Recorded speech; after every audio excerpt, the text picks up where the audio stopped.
We all want the most bang for our buck, and unfortunately, the cost of premium wines is rising, or all wines for that matter, as the cost of transport, glass, cork, they all go up. But that doesn't mean you can't find some fantastic wines under $25. I've got 12 different red wines here from all around the world. All of them are under $25. In fact, 7 of them are under 20 bucks. If you want to get better wines, I say that you get out of the big chain supermarkets. There are minor exceptions. More boutique supermarkets or places like Whole Foods are going to have better wines, but in general, get to some specialty shops. They're usually sourcing the best value for money wines, and they'll try to direct you. I've tasted some previous vintages, but some of these wines are brand new to me, so let's take a look. Tasting with a new universal glass today, I have the Riedel 002 red wine glass. I just got back from a trip in Serbia, of all places, where they were using this glass, and I really liked it. I'll put a link in the description box below. I think it works really well. Even though it's got an odd, tall shape, it even worked well with Pinot Noir. We have a few Pinot Noirs here. Funny thing is, I just broke my Corvin because I didn't realize that this has a glass top. Okay, so yeah, so that's a hot tip. So if you don't want to break any needles, make sure that your wine has a cork. First up, anyways, we have a Valpolicella from northern Italy. This is the Tenuta Sant'Antonio Nanfre Valpolicella 2020. Sorry, it's a Valpolicella, not a Valpolicella Classico. Valpolicella reds are made of grapes like Corvina, Corvinone, Rondinella, Molinera, the same grapes that make up Amarone. Actually, Amarone is a relatively modern wine created in the 60s because Valpolicella wines were a little bit too thin. They wanted to make beefier reds. These usually come in lower in alcohol. This comes in, I think, super low. 12.5 alcohol. Not, this almost is Pinot Noir like. Cherry, cherry, cherry, raspberry. I actually would think, blind, I might think this is Pinot Noir. I've had their Amarones before. I've never had their Valpolicella. Fall leaves cherry. It really smells like California Pinot Noir that's not too big. I'm actually really impressed. This comes in at 19 bucks. Cherry, cherry, cherry, raspberry. It's really spicy. This acts almost 100% like some Pinot Noirs I might see out of Sonoma or out of Santa Barbara County. This is delicious. Has a little bit of grip, light tannins. I would highly recommend this wine. I mean, for me, a solid 89 points, maybe even a little bit higher, maybe even being a little bit harsh. This is exactly the type of wine that I want to drink. Let's move on. I'm really impressed. I really did not know what to expect with that. Valpolicellas for me sometimes can be a little bit boring. I found that to be outstanding. I'd never tasted that wine.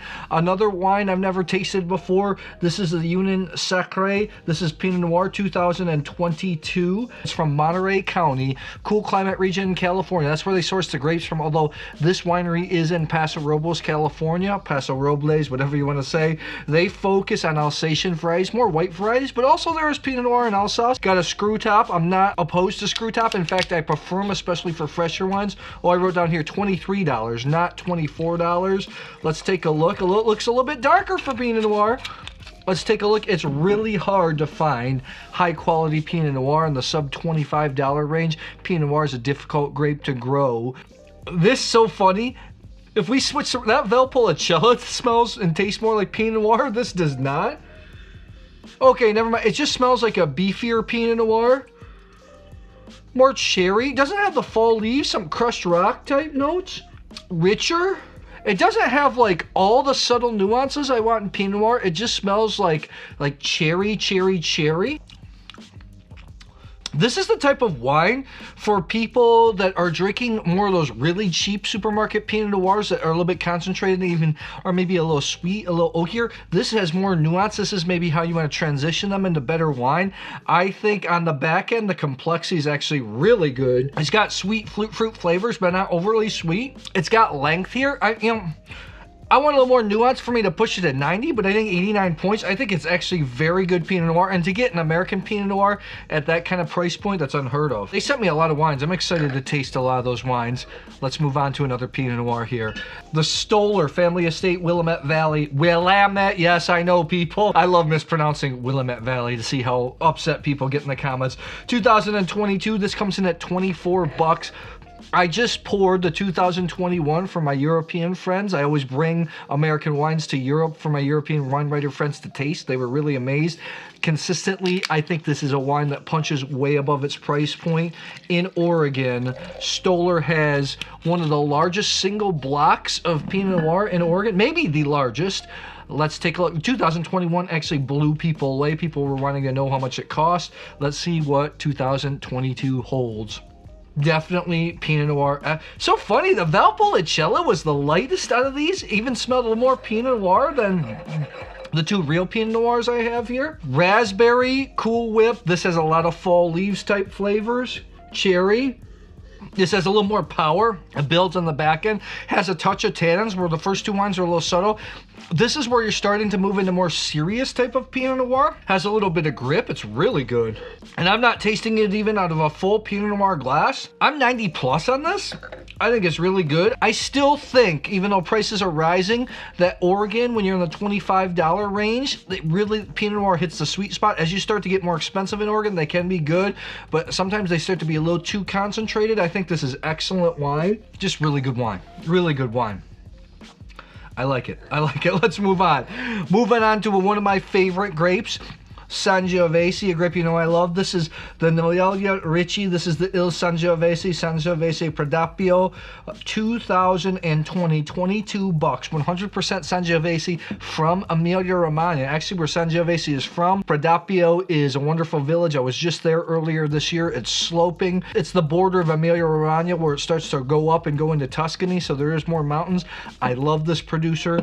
This is one of their more basic wines. I haven't tasted it yet. Let's take a look.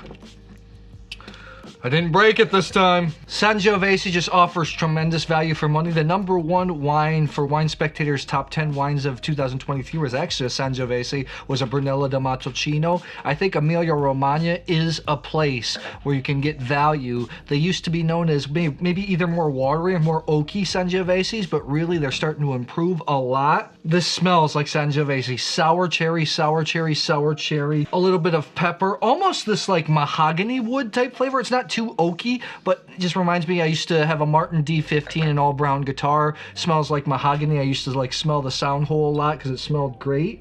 Has the bright freshness of Sangiovese. It's not super explosive, but on the palate, you start to build some tannins, you need some grip, so this is something that definitely needs some food. Has a little bit of old world funk in it, not too much, but something I really find attractive.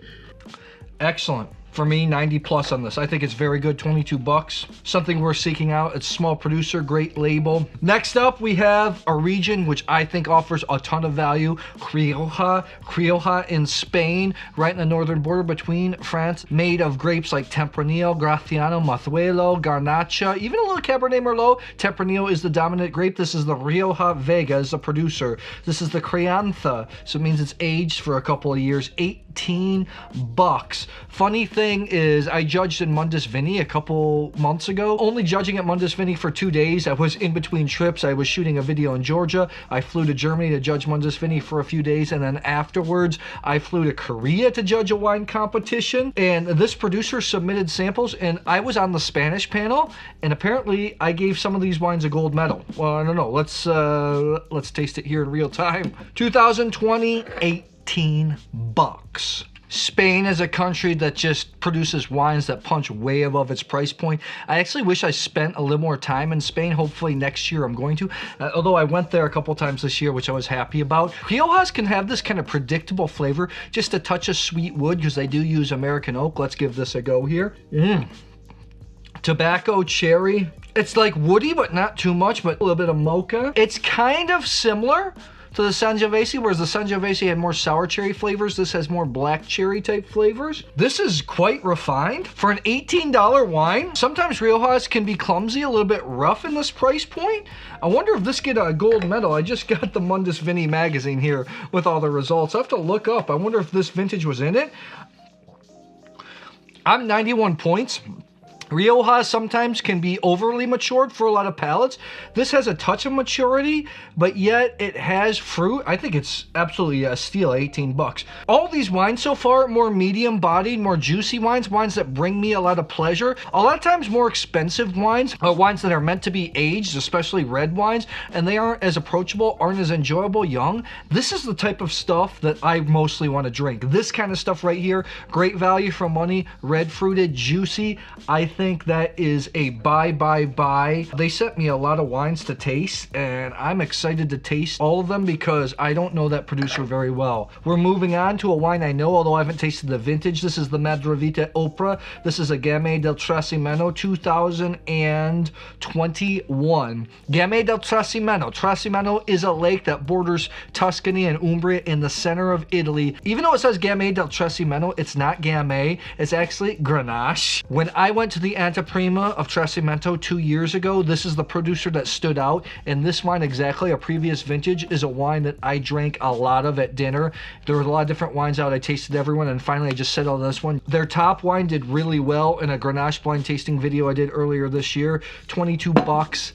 I'm excited to taste it. I would say don't let scores fool you. On a lot of these medium body wines, you're not going to get magnificent, humongous scores. A lot of times, the 90-point scale, even Robert Parker talked about this in an interview in the past, when you start to go over 90 points, a lot of the score depended on ageability of wines. These wines are designed to be drank fresh. I'd have to say I prefer to drink more of these type of wines, especially younger, a lot of times, than big, heavy, monstrous wines that are going to get big time scores. And even thinking back on the Valpolicella Classico, I only gave 89 points. Only. It's still a great score. Thinking back on it, it's kind of a wine that, after drinking all these, it's something that's, I'm just in the mood to drink right now tonight. Let's move on here. Gamay del Trasimeno. It smells. What I like about Gamay del Trasimeno, it has the Grenache flavors, the nose, but it's not super high in alcohol. Baked strawberry, white pepper. It smells good. Mocha. No, actually, let's pull back on the mocha. Cedar type notes. Hay, incredibly complex. Maybe a touch of cherry, but the baked strawberry really comes in. Oh, Grenache has this subtle power. This is the best wine I've tasted here so far. This is pretty excellent wine. Maybe even touch better than a Rioja Vega. 91 plus, it's got some tannin, it builds up, it's got some subtle power. That's excellent. Only problem is that's a small producer. I think you're gonna have to hunt it down, but that's really good. Okay, let's move on. We have a wine that is readily available. I've seen it distributed widely across America. This is the Borsao, the Garnacha Selection. This wine comes in at $9.99. I've seen it from anywhere from that price to about 11 bucks. 100% Garnacha from Campo de Borja in Spain. I was just at this cooperative like a month ago. Amazing place. This is the spirit of cooperatives. If you don't know what a cooperative winery is, it's where a bunch of farmers come together that have vineyard plots. They don't have money to start their own brand. They pool their resources. They make wine under one label. Robert Parker one time said that this was the source of some of the best value for money wines in the world. I've tasted previous vintages of this before. Let's taste the 2022 $9.99. A lot of strawberry notes. A little bit of earth, rhubarb even. Just a touch of leather. It's a little bit shy right now. It's not showing its best. Okay, hold on. Now it's starting to come out. That's why you gotta shake wines out a little bit. This wine becomes really impressive in the mid palate. It becomes explosive. You start to get a spike of intensity. The tannins are small. They're a little bit grippy, but they're not too hard. At this price point is the ultimate barbecue or house party wine. As you see right now, it's getting a little cold. It's snowing right now. That's why I got my scarf on. At $9.99, this is exceptional. You buy a couple of bottles, you bring it. It's got enough fruit for everybody to enjoy. It's got some nuance. It's round on the palate. Because of price, I'm even gonna bump it slightly. A hard 90. Exceptional wine, and I really believe in cooperative wineries. Nice wine at that price point. Let's move on here. This is a wine I've never tasted before. This is the Il Conte Villa Prandone. This is the Marinus. This is a Piceno Superiore DOP 2020. This is the most expensive wine in the bunch, 25 bucks. It's also one that's going to be the hardest to find. I just had some of these lying around, so I wanted to taste it. Piceno is an appellation in Marche, Italy, where you blend Montepulciano and Sangiovese. Stay tuned, by the way. I'd have a Montepulciano di Abruzzo blind tasting video coming up. Red wine that everybody likes. I think we're gonna start to move up in terms of bigness. You can already see this is darker in color. Picenos, I don't know super well professionally, but the ones I have had in the past have been a tad oaky for me. I'm hoping the oak is kind of toned down on this one. Montepulciano is a grape that a lot of people like. It's rich in color, rich in flavor. The tannins are soft, yet the acidity is moderate, although blended with Sangiovese. Let's take a look here. Now, this is the type of wine, you can already tell it's more darker. This is moving into more black fruit. A lot of these, all these wines so far were more red fruit flavors. This is moving more into blackberries, black cherry. This definitely has more oak. This is a type of wine that's gonna satisfy a lot of people that like Napa type of wines, just those bigger, more concentrated wines. Not necessarily my cup of tea, but there is a time and a place for them. Just a kiss of oak, but it's not too vanilla-y. Quite well made. On the palate, it's bright. This is concentrated. It has the ability to develop, to age. What's the vintage on this? 2020? Again, this is not my style of wine. It's a little bit bigger, not too obnoxious. But honestly, 92 points. I think it's an outstanding wine. Super well made, a little bit bigger. This is the type of wine that's gonna please a lot of people that are drinking more affordable red wines that are a little bit oakier. It's actually hella good. I'm impressed. GSMs, Grenache, Syrah, Mourvedre blends are fantastic values for money usually. This is from the south of France. This is the Le Grand Noir GSM Red Blend 2021. Got a cute little sheep on it. 45% Grenache, 40% Syrah, 15% Mourvedre, 14 bucks. Can get this at places like Total Wine and More in the USA. This is actually made by somebody I know, one of the co-owners of the project, or I don't know what he does, Robert Joseph. He started out as a wine writer, now he does more consulting, that type of stuff. Let's take a look here. His goal was to make more affordable red wines. This is definitely GSM-y, so we're gonna have some baked strawberry, black cherry, like this little bit of inkiness, almost a soy sauce type component. Rich, this is more concentrated for a $14 bottle of wine. Full body, has this kind of waxiness you get with GSM blends. This is more serious, more concentrated than a lot of Côte de Rhônes that you'll see from the south of France that sometimes can be entry level. I think this is very good. I'm a hard 89 points here. At 14 bucks. I think you can't go wrong. As you can see right here, if you fight hard, you get out of the supermarkets, you know what you're looking for, you can drink some pretty serious wines at some pretty pedestrian prices. I think it's pretty good. All right, let's moving on here. To the Douro in Portugal. This is the Mursache. This is the Asobia Douro from Portugal, 2017. 40% Touriga Nacional, 30% Tinto Roriz, which is also Tempranillo. Touriga Franca, 30%, which is one of my favorite grapes in Portugal. This comes in at 15 bucks. The Douro is one of the most spectacular wine regions in the world, in my opinion, in Portugal. The home of port. The slopes are so steep. It goes on forever and ever and ever. They're getting more notability, more notoriety for their table wines, and generally because they're some of the most expensive, more concentrated grapes in the world, because the slopes are so hard to work, the wines are generally not cheap. However, Portugal in general, ridiculous value for money. Let's give this a smell here. Smells like the Douro. Strawberry, it's got like this kind of mineralness to it. Smells a little more. What I like about this, sometimes Douro wines can get too big. More affordable Douro wines obviously are stripped back because they have less concentrated, more affordable grapes, which I like. Tanginess, like this red Twizzler licorice, but not obnoxious. I love the red Twizzler, red licorice flavor. A little bit of earth, pepper, touch of mocha. The cool thing about Douro dry table wines, they have the flavors of port. They have this nice tanginess. They're big, but not too obnoxious. 89 points. Maybe I would like a little bit more length. That's the only thing. But again, at 15 bucks, if it had a little more length, I'd go even higher. The cool thing about every single one of these wines, I was expecting to maybe not like a few, maybe a little bit more. These are all wines I would enjoy drinking, even as a hardcore wine geek, that I would not be embarrassed to bring to wine people. Let's move on. I'm excited to taste the vintage of this wine. This is the Esperal Cojita 2020. This is a blend of Touriga Nacional, Aragonés, Touriga Franca, Alicante Boucher, Cabernet Sauvignon, 16 bucks. This is from the Alentejo in Portugal. Esperal makes fantastic wines. They make a Reserva that comes in around 25 bucks. It's serious, but a lot of times I like their Cojita, which basically means the house style. I like it because it's affordable and it's not oaky. I've had previous vintages of this wine. Alentejo in Portugal is a source of a lot of the world's cork. Also, the source of a lot of soft, delicious red wines that have a sense of place. This is a wine that usually punches above its price point. It is dark, inky, like a lot of Portuguese red blends. Let's give it a smell here. This has menthol, black cherry, earth. Got like this inkiness to it that I like. Black cherry, black raspberry. Again, has a soy sauce type component.